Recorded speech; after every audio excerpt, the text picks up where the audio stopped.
আরিফার জাদুর লেহেঙ্গা পর্ব 4। আরিফার এত কষ্ট যেন তার সৎ মা বোনের চোখে একটুও পড়ে না। এই জন্যই তো তারা আরিফার উপর এতটা রোড হতে পারে। আরিফা তার বোনের জন্য এত কষ্ট করে খাবার বানিয়ে আনলো, কিন্তু তারই বোন তার সাথে এমনটা করলো। আর তার মা তাকে তো শাস্তি দেওয়ার জন্য রেডি। আর আরিফার মা তখন আরিফাকে বলে, শোন আরিফা, তুই যেহেতু আমার মেয়ের খাবারের থালা ফেলে দিয়েছিস, তাই তো তোর আজ সারাটা দিন খাবার বন্ধ। সারাটা দিন না খেয়েই তুই বুঝবি যে খাবারের কষ্টটা কি। এটাই হবে তোর জন্য উপযুক্ত শাস্তি। আর এখন এখানে হা করে দাঁড়িয়ে নাটক করতে হবে না। যা গিয়ে বাসার সকল কাজ তাড়াতাড়ি করে শেষ কর।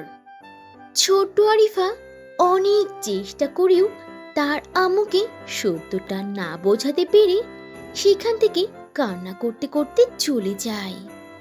আর মনের কষ্ট নিয়ে আবারও বাসার সকল কাজ করতে শুরু করে। এরপর আরিফা বাসার রান্না বান্না শেষ করে, কাপড় চোপড় পরিষ্কার করে, আর তারপর সবশেষে বাসা ঘর বাড়ি সব পরিষ্কার করে ভীষণ ক্লান্ত হয়ে পড়ে। তাই সে তার রুমে গিয়ে বেডে শুয়ে শুয়ে ভাবতে থাকে তার মা আর ছোট বোন সব সময়ই কেন তার সাথে এমন খারাপ ব্যবহার করে।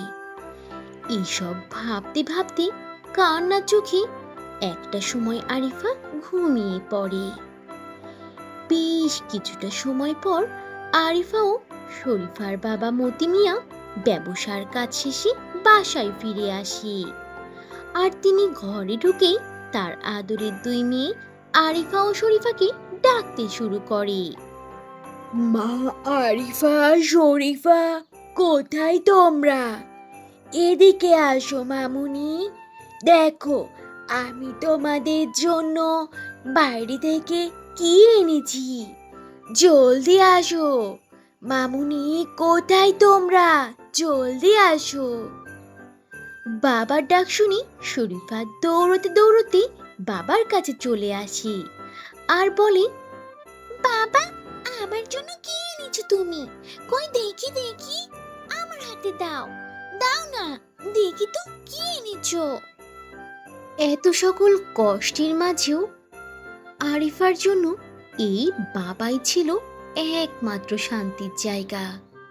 কারণ মতি মিয়া আরিফাকে ভীষণ ভালোবাসতো। তার ভালোবাসার কোনো কমতি ছিল না। কিন্তু তার অবর্তমানে তার এই প্রিয় ভালোবাসার মেয়েটাই কতটা কষ্ট পাচ্ছিল। তো বন্ধুরা, এই ছিল আজকের গল্প। গল্পটি থেকে কি শিক্ষা পেলে তা অবশ্যই কমেন্ট করে জানাবে।